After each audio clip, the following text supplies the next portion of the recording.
성도 여러분 평안하셨습니까?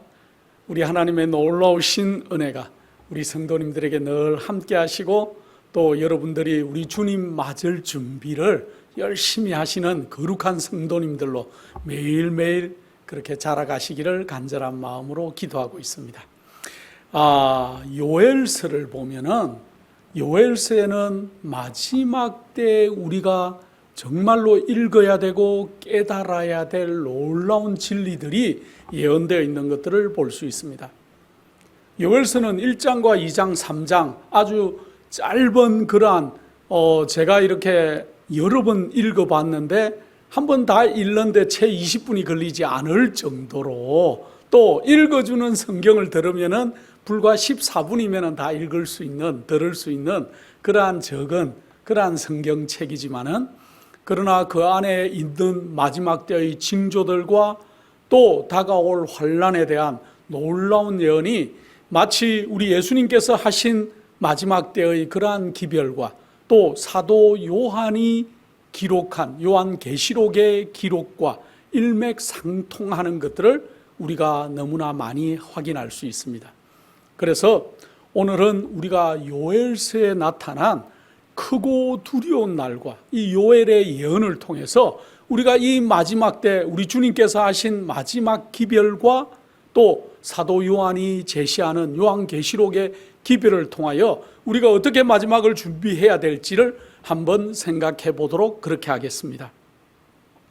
감람산에서 예수님께서 제자들에게 하신 그러한 놀라운 마지막의 그러한 현상들과 기별들이 이 요엘서 안에 다 들어있다는 것들을 보고는 우리가 놀라지 않을 수 없는데 먼저 우리 요엘서를 한번 몇 절만 읽어보겠습니다.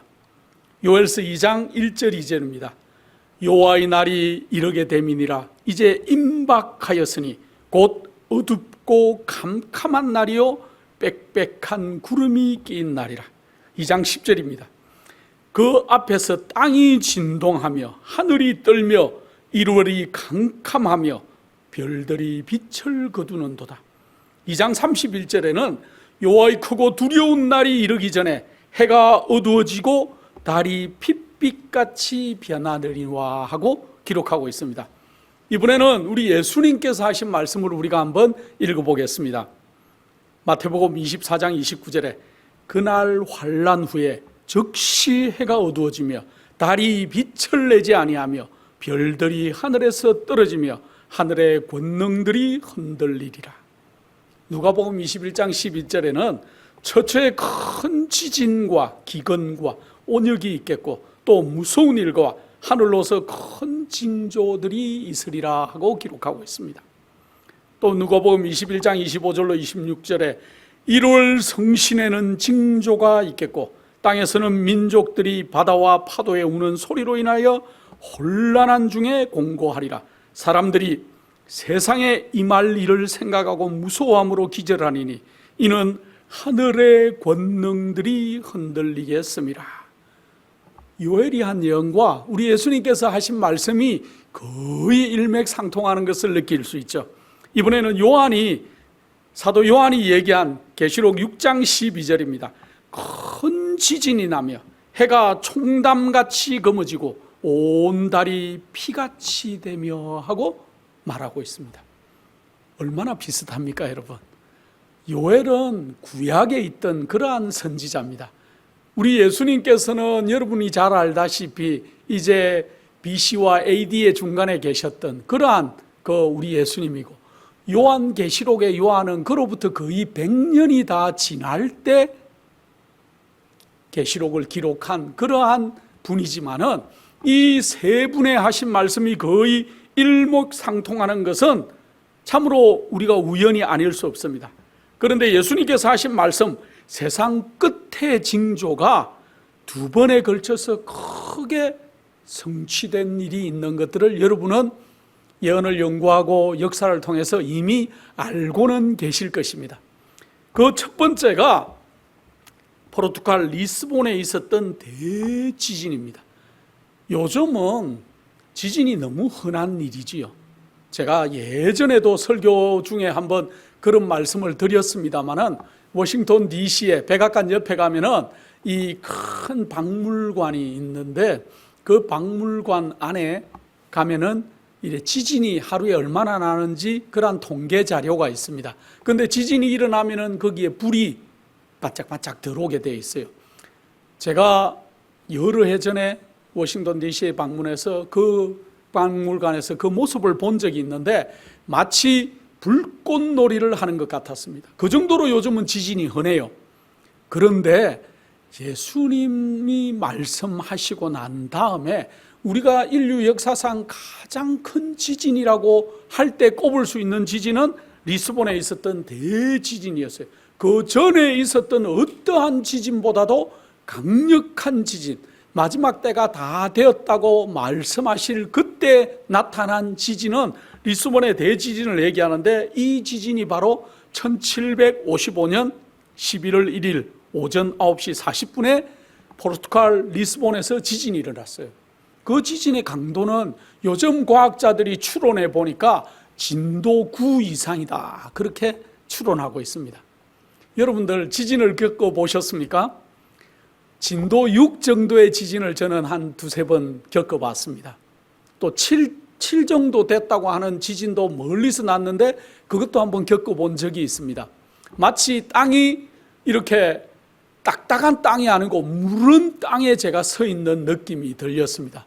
그리고 제 오피스가 있던 그 큰 비즈니스 파크 그 오피스 빌딩에 그 차들이 여러 수백 대가 되어져 있었는데 그 차들이 마치 물결이 좀 있는 것 같은 그런 느낌을 제가 받아본 적도 있습니다. 그런데 이 지진이 6, 7만 돼도 너무 힘들지만 우리가 8이나 9도의 지진은 거의 느껴본 적이 없죠. 살면서. 이 리스본을 강타했던 이 지진은 유럽의 대부분의 지역과 또 아프리카와 또 멀리 미국에까지 영향을 미친 그때 당시로는 굉장히 큰 지진이었습니다. 이 지진이 이제 나고 한 40분 후에 그 리스본 바닷가에 해일이 닥치기 시작했는데 요즘으로 치면 그게 쓰나미죠, 그죠? 그런데 그 당시에는 쓰나미라는 그 일본 단어가 없었기 때문에 이 해일이 닥쳤는데 60피트의 해일이 닥쳤다 그랬습니다. 그래서 제가 60피트가 얼마 정도 높이가 될까? 요즘 우리는 미국에는 피트를 하지만은 그 미국 외 다른 곳은 이런 계량을 쓰지를 않죠. 미국에는 야드라고 자꾸 독창적인 걸 씁니다. 근데 사실은 한국이나 다른 모든 나라는 메타를 쓰죠. 그래서 제가 옛날에 운동할 때도 이 골프를 치면은 이렇게 야드로 계산하기 때문에 우리가 보통 드라이브를 치면은 몇 야드까지 나간다, 몇 야드 이런 얘기를 예전에는 많이 했습니다. 근데 한국에 있는 친구들을 보니까 다 메타로 몇 메타를 날아간다 이 얘기를 하는데 거리 측정이 잘 안 되더라고요. 어쨌든 60피트는 약 한 18m 정도 돼요. 파도가 18m, 18m면은 보통 1층이 한 3m 정도로 짓기 때문에 6층의 건물 높이에요, 파도가. 이 파도가 리스본 해안을 강타해가지고 그때 당시에 6분 만에 6만 명이 죽었다는 기록이 있습니다. 그 해변가에 6분 만에 6만 명이 죽었고 또 그 나중에 지진으로 다 파악을 해보니까 약 9만 명의 사람들이 이 리스본에서만 사망을 했다. 그런데 리스본의 그때 당시에 인구가 27만 5천 명이었어요. 총 인구가 27만 5천 명 중에 9만 명이 죽었으니까 3분의 1의 사람들이 사망하는 놀라운 일이 있었다는 거죠. 자, 그런데 요엘이 얘기하는 것과 우리 예수님과 또 사도 요한이 얘기하는 그러한 예언 속에 이를 성신에는 징조가 있겠다 하는 얘기를 우리는 듣고 있습니다. 그래서 해와 달이 어두워지리라는 이 둘째 징조는 이 지진이 일어나고 난 다음에 1755년에 이 지진이 일어나고 난 다음에 약 25년 후에 그 예언이 놀랍도록 성취되는 것들을 우리가 볼 수가 있습니다. 그런데 우리 주님께서 감람산에서 제자들과 얘기할 때 뭐라고 얘기하셨냐 하면은 이 1260년 1260년의 우리 종교 암흑시대 그 박해의 시간을 얘기하시면서 그 환난 날을 감하겠다 하는 말씀을 여러분들이 예언해서 들어보셨을 겁니다. 마가복음 13장 24절입니다. 그때 환난 후에 해가 어두워지며 달이 빛을 내지 아니하리라 하고 얘기하고 있습니다. 그래서 이 1260년의 박해는 우리가 다니엘서나 요한계시록을 연구할 때 너무 많이 했기 때문에 여러분들이 익히 잘 아는 내용입니다. 그 1260년의 박해가 언제 끝났지요? 1798년에 그 박해가 종료된 것을 알 수 있습니다. 그러나 우리 주님께서 그 박해의 시간을 좀 감하겠다 하는 말씀을 하셨는데, 실제적으로 우리가 역사를 뜯어보면은 1798년에 박해가 종료는 되지만은 실제적인 박해는 그로부터 25년 전에 실제적으로 끝이 났다는 것들을 우리는 역사적으로 알고 있습니다. 자, 그런데 1월 성신의 징조가 언제 일어났는가? 1780년 5월 19일. 그러니까 우리 주님께서 그날 환난 후에, 그 환난이 있고 난 다음에 그날 환난 후에 이 일들이 있을 것이라고 얘기한 그 예언들이 정확하게 이렇게 이루어지는 것들을 우리가 예언해서 볼 수가 있어요. 그래서 우리는 마지막을 사는 백성이기 때문에 우리에게 일어나는 이러한 예언적인 문제와 또 시간적인 개념들을 잘 연구하고 알고 있는 것은 우리에게 너무나 중요한 일이다, 그런 생각을 합니다. 이 1780년 5월 19일 미국의 뉴잉글랜드 지방을 중심으로 정말 대낮이었는데 대낮에 맑은 하늘이 갑자기 암흑천지로 변한 것들을 우리는 알 수 있습니다. 그래서 미국의 1869년에 웹스터 대사전에 암흑일이라는 그러한 아예 그 한 챕터가 있는 것들을 우리가 있는데, 거기에 이렇게 기록되어 있다 그럽니다. 암흑은 오전 10시경부터 시작하여 그날 밤중까지 계속되었다. 그 때문에 사람들은 밖에서 신문조차 읽을 수 없었고, 새들은 서둘러 둥지로 향하였고, 닭들은 회로 올라앉고, 가축들은 집으로 돌아왔으며, 학교에서는 오전 중에 수업을 중단하고 들에 나간 농부는 일을 할 수가 없어 집으로 돌아와야 했다. 이것이 사전에 적혀 있는 내용이에요. 암흑일이라는 그러한 것에, 물론 그날은 일식이 아니었어요. 우리가 알고 있는 일식이 일시적으로 일어나는 그런 일식도 아니었고, 이 현상이 왜 일어났는지 도무지 이해할 수 없는 일이 미국에서 일어났다는 것이죠. 이 암흑의 범위도 상당히 넓어서 미국 동북부 거의 전 주들이 다 이렇게, 남쪽으로는 바닷가까지, 북쪽으로는 저 미국의 끝까지 이런 현상들이 있었다는 것들을 우리는 역사에서 그렇게 알고 있습니다. 자, 해가 지고 난 다음에는 다시 구름이 다시 덮여가지고 순식간에 암흑이 되고, 저녁에 잠깐 밝아졌다가 이 어둠이 잠깐 물러갔다가 다시 밤이 되니까 물러왔는데, 그날 밤에 달은 핏빛으로 변해서 핏빛처럼 보였다는 것이 아주 다 알 수 있었고, 이 당시에 미국의 대부분의 사람들은 이 현상이 예언과 관계되었고 성경에 나와 있는 그 현상이 그대로 이루어졌다고 대부분의 사람들은 알고 있고 믿었다는 것이죠. 자, 이 일이 있고 난 다음에 또 이제 별들이 떨어지는 그러한 징조가 있었습니다.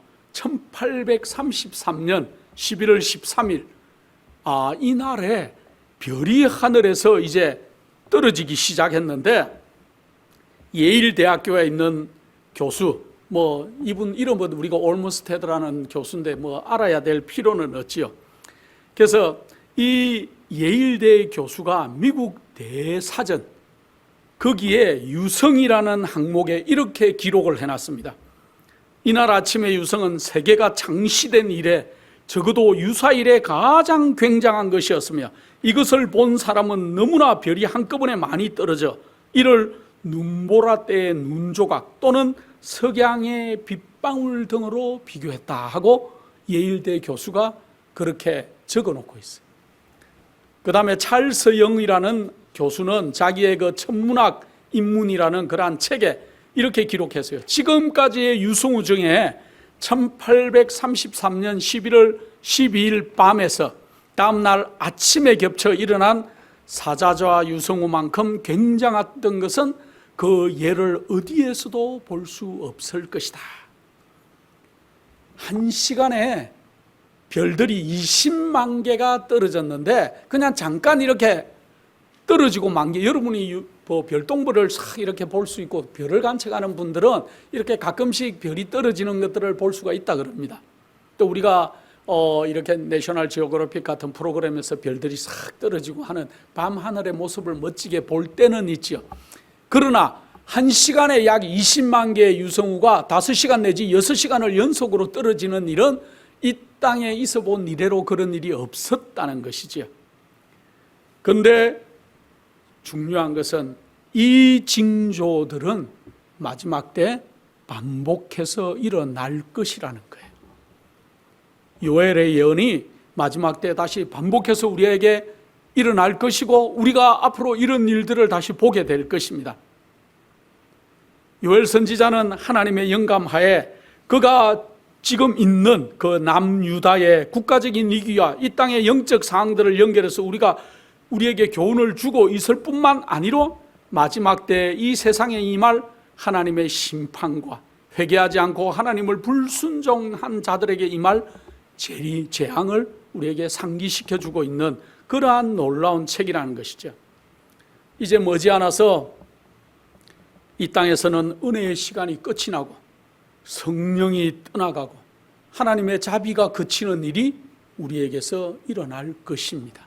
지금은 우리가 하나님의 은혜의 시간 안에서 보호를 받고 있지만은 그러한 은혜의 시간이 끝이 날 것이고 성령이 우리에게서 떠나가면은 우리가 어떠한 상태에 놓일지는 우리가 이루 말로 표현할 수 없는 현상들이 일어날 것입니다.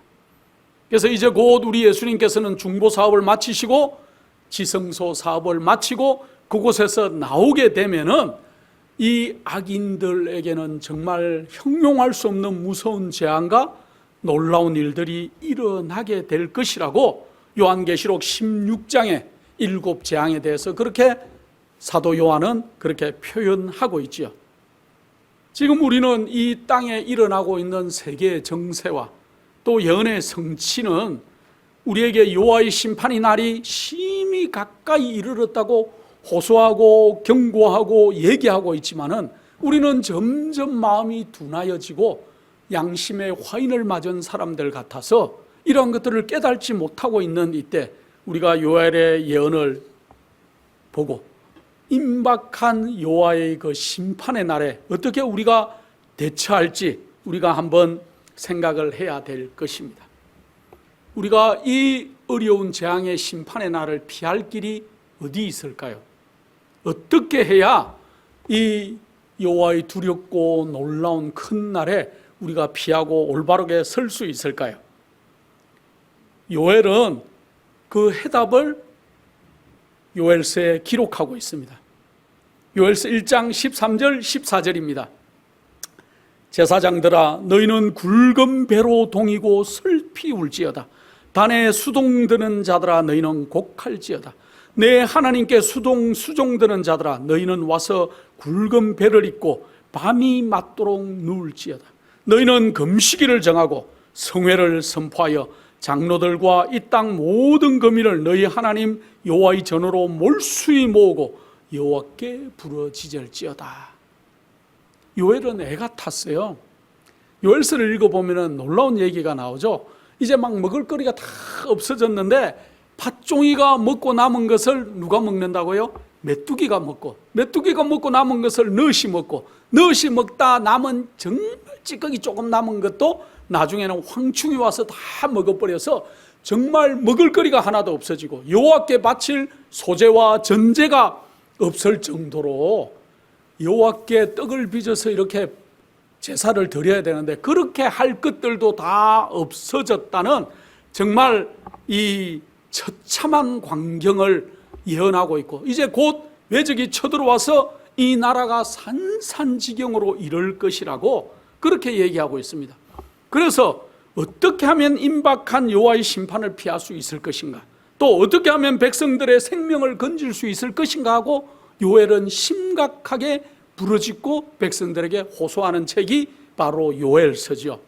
그래서 하나님의 영감을 통해서 당시 유다 민족에게 기록한 이 요엘의 경고와 예언은 오늘날 마지막 시대를 사는 우리들에게 너무나 큰 울림과 방향성을 제시해 주고 있다는 것들을 우리가 알아야 될 것입니다. 그래서 요엘의 처방은 오늘날 마지막을 살고 있는 우리를 위한 처방이 될 수 있다는 것들을 생각하고 이제 하나씩 살펴보겠습니다. 요엘서 2장 13절로 14절입니다. 먼저 우리가 해야 될 일은 이제 그날의 재앙에서 살아남고 심판을 통과하기 위해서는 어떻게 해야 되는가? 너희는 옷을 찢지 말고 마음을 찢고, 이 한마디만 명심해도 우리는 살아남을 것 같아요. 이스라엘 백성들은 어떤 일이 있으면 자기들이 자기의 결백과 자기의 그 회개하는 모습을 보인다고 옷을 찢었어요. 그런데 옷을 찢는 모습은 절대로 좋은 일이 아니에요. 제사장도, 대제사장이 예수님 당시에 옷을 찢었지요. 그거는 너무나 하나님 앞에 불경한 일이었습니다. 여기 요엘은 뭐라고 합니까? 너희는 옷을 찢지 말고 마음을 찢고 너희 하나님 여호와께로 돌아올지어다.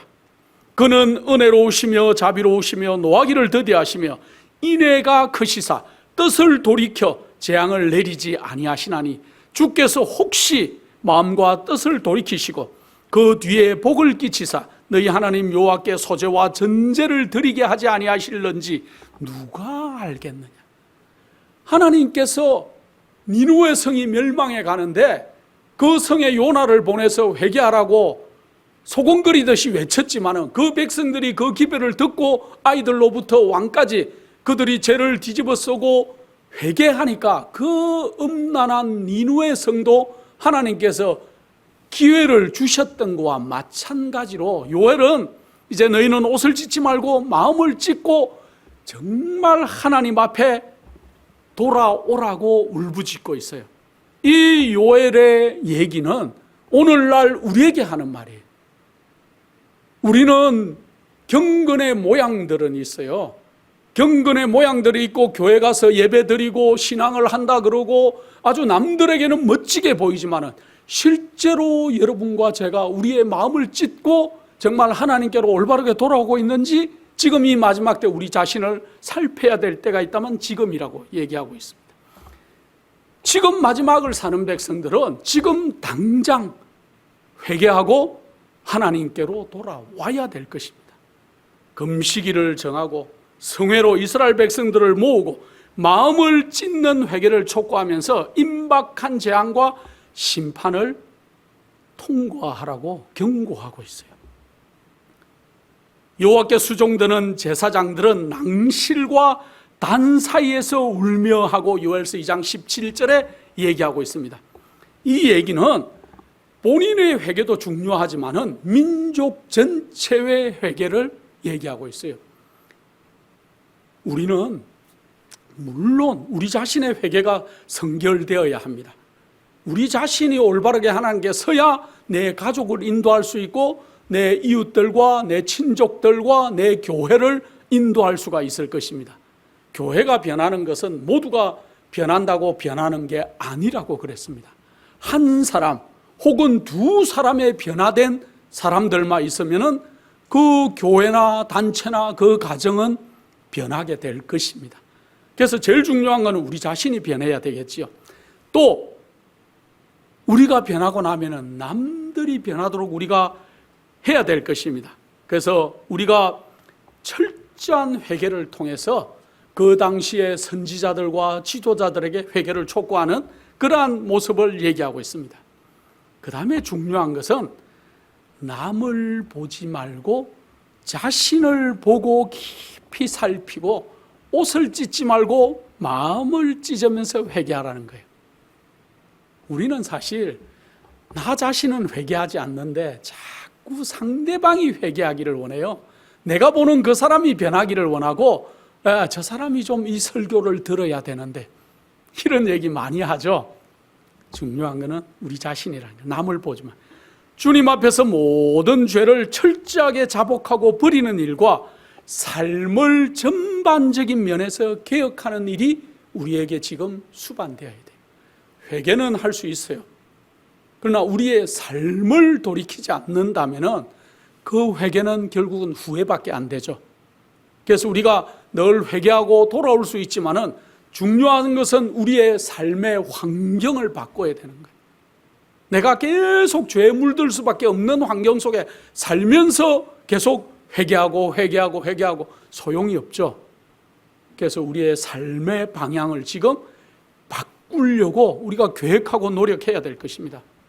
또 다른 사람을 비판하거나 손가락질하는 일도 지금은 이제 금해야 돼요. 남을 볼 때가 아니에요. 많은 사람들이 남을 보고 살아요. 또 남을 비난하거나 손가락질하는 일로 자기의 만족을 삼아요. 마지막 백성들은 그러한 일들을 금해야 될 것입니다. 중요한 것은 하나님께서 인류를 사랑하시는 그 놀라운 사랑은 우리가 이해할 수 없다는 거예요. 우리가 하늘에 가면은 정말 많이 놀랄 것입니다. 자주 하는 목회자들과 설교자들이 하는 말이지만은 나 자신이 하늘에 온 것도 놀래지만은 내가 분명히 생각할 때 저 사람은 하늘에 오지 못했을 것이다 하는 사람이 올라와 있을 것입니다. 그러니까 우리가 남들을 비판하거나 손가락질하는 일부터 우리가 꺾어야 될 것입니다. 만일 우리가 어떤 형제에 화목하지 못하면서 그렇게 우리가 신앙한다고 하고 기도한다고 하면 마치 이사야 58장에 나오는 얘기를 우리가 하고 있는 거예요. 이사야 58장 4절에 뭐라고 얘기했습니까? 너희가 금식하면서 다투며 싸우며 악한 주먹으로 치는도다 하고 기록하고 있어요. 왜 금식합니까?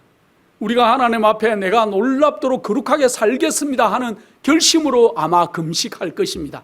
그러나 마음속에는 형제들과 다투고 불화하고 주먹으로 친다는 표현을 우리 이사야 선지자는 얘기하고 있습니다. 그래서 진정으로 회개하는 사람은 자신의 죄와 허물뿐만 아니고 에스겔서 9장 4절에 나오는 것처럼 예루살렘 성읍 중에 순행하여 그 가운데 행하는 모든 가정한 일을 인하여 단식하며 우는 자가 되어야 된다.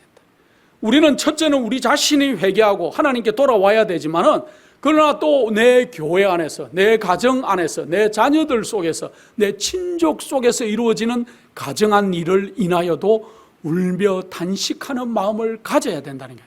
마지막 백성들은 그렇게 할 때 살아계신 하나님의 인이 우리들에게 찍히게 될 것이라는 거죠. 참 하늘 가기 힘들죠. 회개하기 싫은데, 변하기 싫은데, 내 지금의 환경이 너무 좋은데, 이 정도면 만족하는데 여기서 다시 개혁하고 다시 또 내 속에 있는 것까지 다 끄집어내서 회개하려니까 참 힘들죠. 그러나 우리 주님께서는 주를 바라보라고 합니다. 우리 주님처럼 변화되기를 원하시고 하나님을 알라고 얘기하세요. 우리가 하나님을 진정으로 안다면은 우리 주님께서는 이제 우리에게 이 땅에 있는 어떠한 것들보다 좋은 것을 우리에게 주실 것인데 그것을 안다면은 이 땅의 모든 것들을 우리 바울 선생처럼 배설물로 여기게 될 것이 아닌가 그런 생각을 합니다. 첫 번째는 진정으로 회개해야 될 것이고 두 번째는 요엘서 2장 1절에 이렇게 기록하고 있습니다. 시온에서 나팔을 불며 나의 성산에서 호각을 불어 이 땅 거민으로 다 떨게 할지니 이는 여호와의 날이 이르게 됨이라. 이제 임박하였느니라. 우리 주님의 이 마지막 날이 임박했다고 요엘은 호소하고 있습니다. 그런데 그러기 위해서 너희는 뭘 하라고요? 성시온에서 나팔을 불고 성산에서 호각을 불어서 이 땅 거민들로 다 알게 하라고 얘기합니다. 여러분들 나팔은 언제 불었습니까? 전쟁이 나면 주로 불었어요.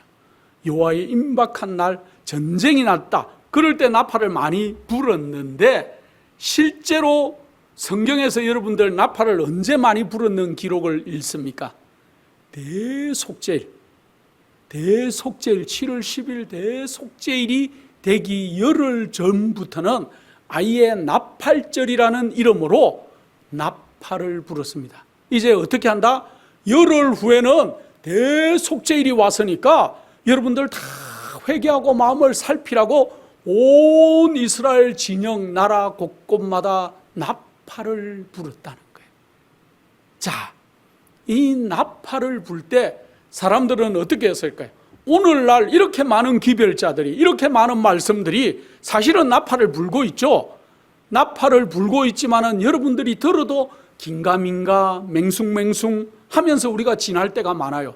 그러나 이스라엘 당시에 여러분이 대속죄일 당시에 그때 여러분이 사셨다고 하면은 그 광야의 대속죄일을 지날 때 처음에 그때 이스라엘 백성 중에 여러분이 속해 있었다면은 이 나팔 소리는 다르게 들렸을 것입니다. 이 나팔 소리를 들은 사람들은 열흘 동안 전혀 자기 속에 있는 죄악들을 회개하고 생각나지 않는 것까지 하나님께 무릎을 꿇고 그렇게 회개했어요. 그렇게 하지 않으면 어떻게 됐어요? 열흘 후에 대속죄일 날 대제사장이 지성소 봉사를 마치고 나오시는 그날에는 이제 죄가 남아있던 사람들은 진영 속에서 끌어나가서 돌에 맞아서 죽었어요. 죽고 사는 문제가 그 당시에 있었기 때문에 회개하지 않을 수가 없었어요. 이 일들을 다 아는 이스라엘 백성에게 요엘은 나팔을 불라고 얘기합니다. 여호와의 두려운 심판이 이르렀다고 나팔을 부르라고 얘기합니다. 또 나팔은 분명한 소리를 내야 돼요. 나팔이 고장나서 불리지가 않는다면은 그것도 안 되죠. 그래서 이 나팔 소리를 들은 백성들이 깨어나고 준비하는 것입니다.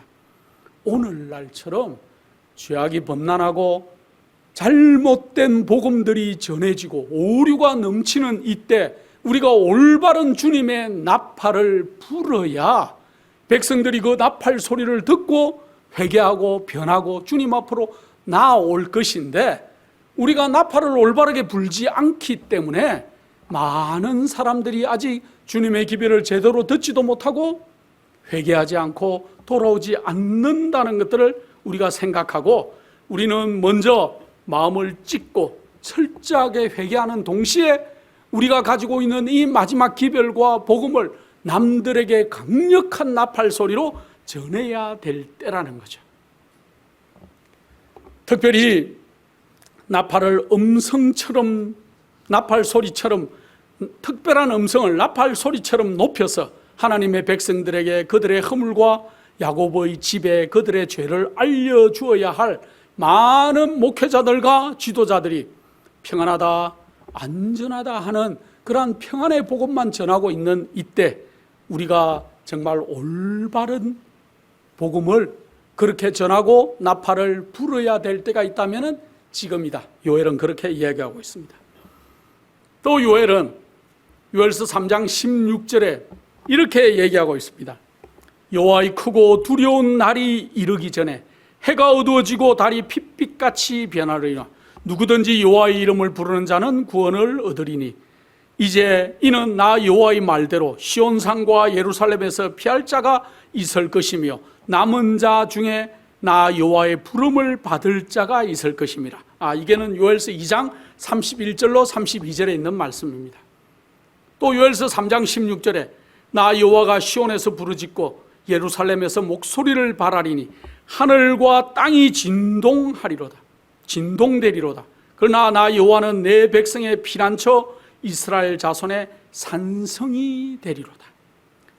여기 보면은 요엘은 재림과 심판 때 하나님을 부르는 자들, 곧 남은 자들이 구원을 얻을 것이라고 그렇게 말씀하시고 하나님께서 세상의 악인들을 심판하는 모습과 하나님의 왕국이 회복되어 영영이 설 것을 예언하면서 요엘서는 1장, 2장, 3장으로 그렇게 막을 내리지요. 요엘서가 흥미있는 것은 요엘은 마치 요한계시록을 이렇게 축소해 놓은 그러한 성경 같다는 느낌입니다. 거기에 많은 남은 자에 대한 언급과 재앙과 심판의 장면, 그리고 그 구성과 내용이 요한계시록을 보는 듯한 그러한 책이 요엘서인 것 같습니다. 그래서 요엘은 여호와의 심판을 날을 피하는 자들과 구원을 얻을 자들이 있을 것이라고 마지막에 그렇게 얘기하고 있는데, 그들은 주의 이름을 부르는 자와 남은 자라고 요엘은 그렇게 설명합니다. 그래서 마지막에 3장에 하나님은 그들의 피난처와 산성이 되신다 하고 얘기하고 있습니다. 성경 많은 곳에 주의 이름을 부른다는 그런 표현들이 많이 있죠. 우리 주님의 이름을 부른다, 그 정확한 의미는 뭘까요? 다른 사람들에게 하나님께서 행하신 일과 그분에 대한 것들을 정언한다는 뜻입니다. 그래서 하나님을 위한 정인이 되는 그러한 것들, 또 우리 주님을 증거하는 그러한 사람들을 하나님의 이름을 부른다, 그렇게 표현을 하는 것입니다. 여러분은 하나님의 이름을 부르는 자들이십니까? 하나님의 올바른 성품과 하나님의 올바르심을 이제 우주 앞에서 증거하는 일이 우리에게 곧 있어야 될 것입니다. 아브라함은 창세기 12장 8절에 이렇게 했습니다. 그가 그곳에서 여호와를 위하여 단을 쌓고 여호와의 이름을 부르더니 하고 표현하고 있어요. 그것은 아브라함은 하나님의 증인이었다, 그 표현이죠. 성경의 많은 부분에 여호와 이름을 부른다는 표현들이 성경절이 있습니다.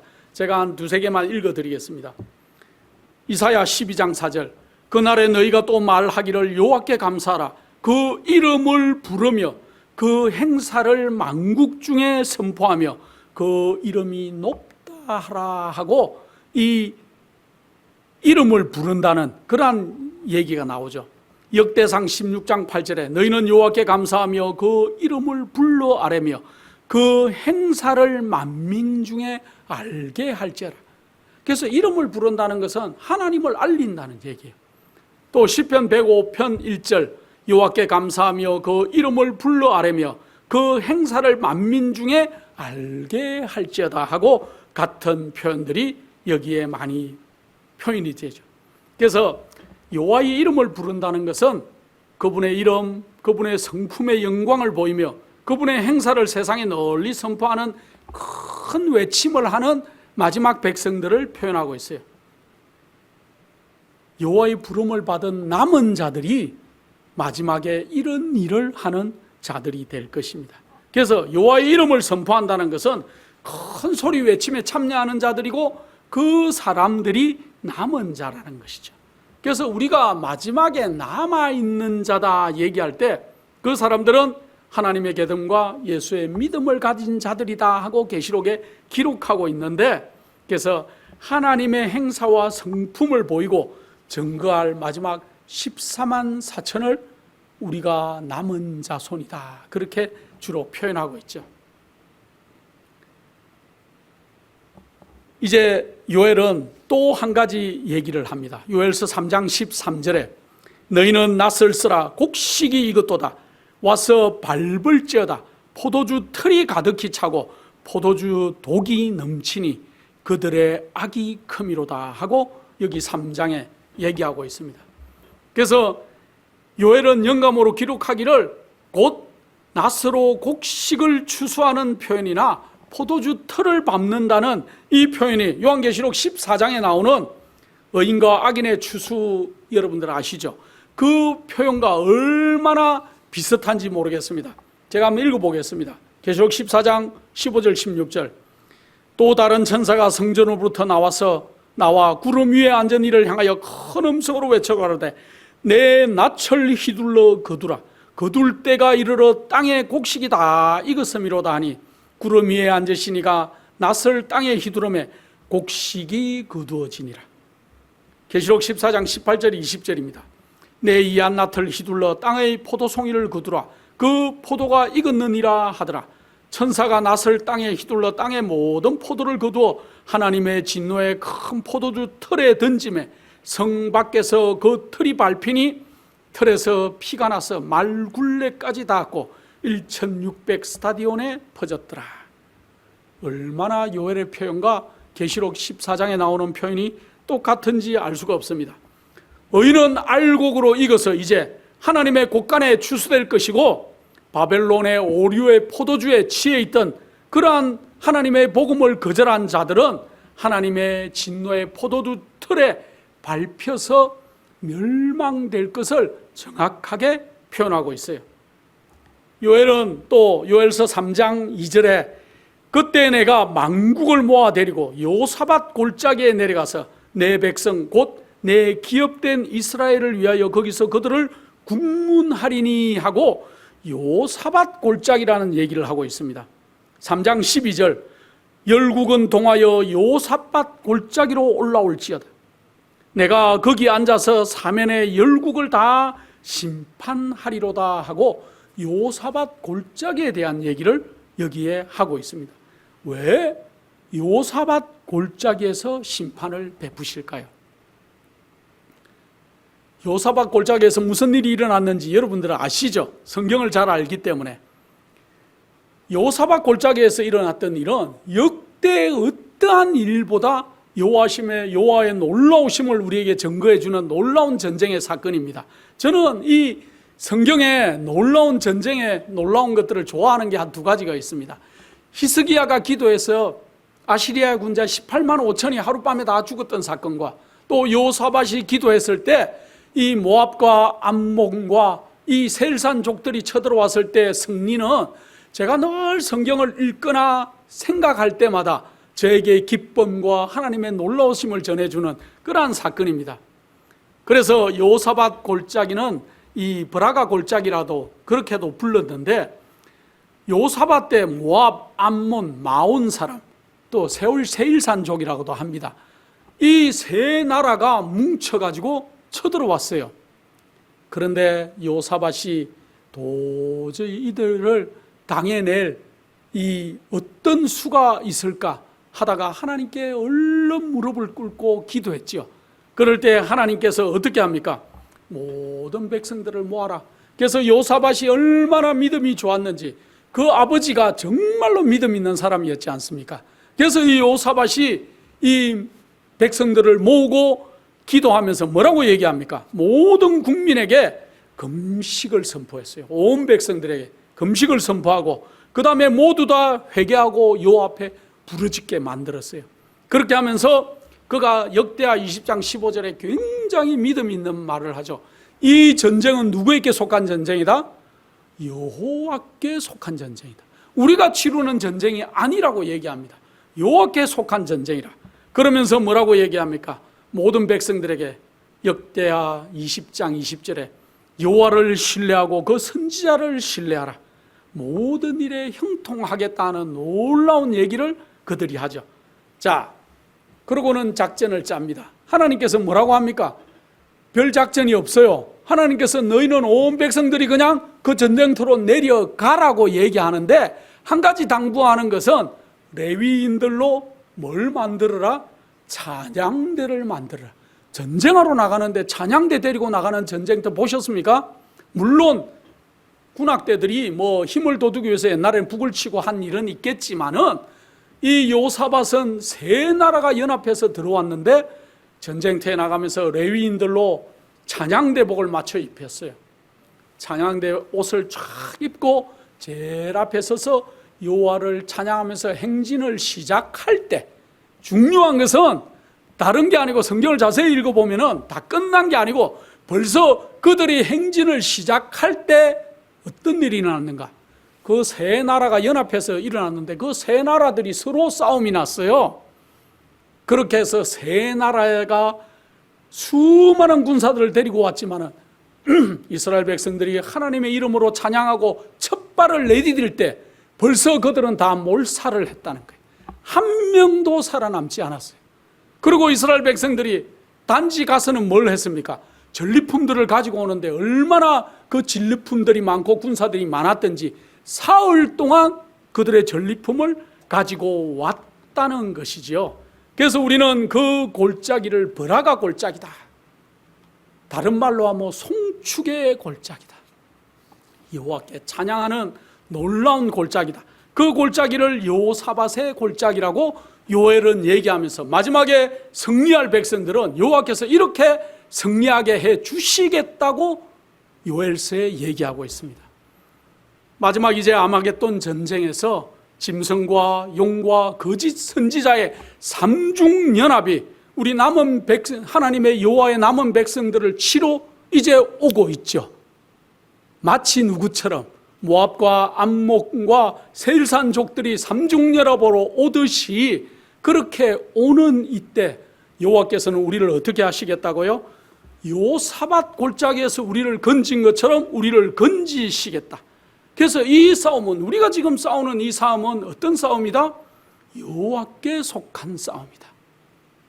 우리가 여호와만 바라보고 믿음으로 믿는 그러한 놀라운 여호와를 의뢰하는 손만 가지고 있다면 두려움 없이 담대하게 이 삼중연합, 짐승과 용과 거짓 선지자의 이 마지막 무리들과 대적해서 우리는 유다 민족처럼 승리할 수 있다는 것이지요.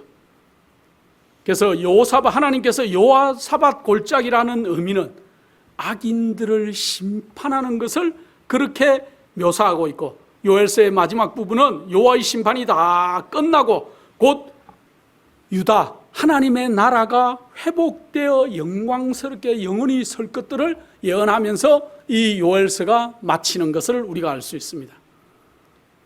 우리는 함께 이 흥미로운 요엘서를 이렇게 잠깐 이렇게 연구해 보면서 마지막 시대에 재현될 요엘 시대의 요엘의 예언은 우리에게 하나님의 엄숙한 심판이 지금 거의 닥쳤다는 것들을 상기시켜 주고 있고, 그 두려운 날에 서기 위해서 우리가 어떻게 준비할지를 우리에게 얘기해 주고 있습니다. 여러분은 여호와의 크고 두려운 날에 서기 위해서 지금 어떻게 준비하고 계십니까? 마음을 찢고 회개하고 또 우리가 마지막 늦은 비 성령을 받기 위해서 준비하고 계신가요? 우리가 옷만 찢는 백성들이 아니고 마음을 찢어야 될 것입니다. 그리고 우리의 삶의 태도와 모든 환경을 변하는 그러한 자들이 되어야 될 것입니다. 우리는 우리가 알고 있는 모든 죄를 회개하고 또 우리 속에 아직 드러나지 않은 죄악까지도 해결해 주시기를 하나님 앞에 간절히 기도해야 될 것입니다. 그리고 이 엄숙한 심판의 시간이 다가오고 있는 이때 남은 자손이 되어서 구원을 얻을 뿐만 아니고 하나님의 이름과 하나님의 성품과 하나님의 놀라우신 영광을 온 세상에 전파하고 나팔 소리를 내는 그러한 정인들이 되기 위해서 우리가 준비되어야 될 것입니다. 하나님은 우리가 그렇게 되도록 우리를 축복하시고 여호사밧 골짜기의 승리를 우리에게 안겨주실 것입니다.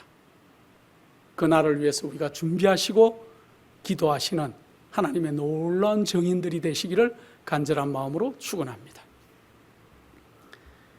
거룩하신 아버지 하나님, 우리 주님의 오시는 발자국 소리가 점점 가까이 들리는 이때 이제 우리가 눈을 들어서 주의 오심을 바라보게 하시고 우리의 옷을 찢지 말고 마음을 찢게 하시고 우리의 생활 전반을 돌아보고 변화할 수 있는 거룩한 백성으로 우리를 삼아서 우리가 정말 시온과 예루살렘 성에서 나팔을 크게 울리는 거룩한 백성으로 자라갈 수 있도록 하시고 우리 하나님의 놀라운 정인으로 이 땅에 설 수 있도록 우리를 인도하시고 우리를 여호사밧 골짜기에서 인도하신 놀라우신 하나님을 바라보게 하시옵기를 사랑 많으신 예수님의 이름으로 기도드립니다.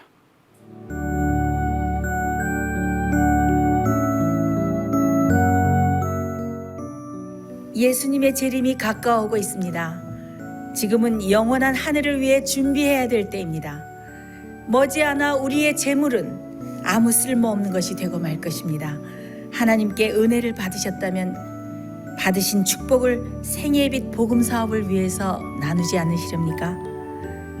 헌신하시는 성도님들의 손길에 하나님께서 후히 갚아주실 것입니다. 후원해 주시는 모든 성도님들께 감사드립니다.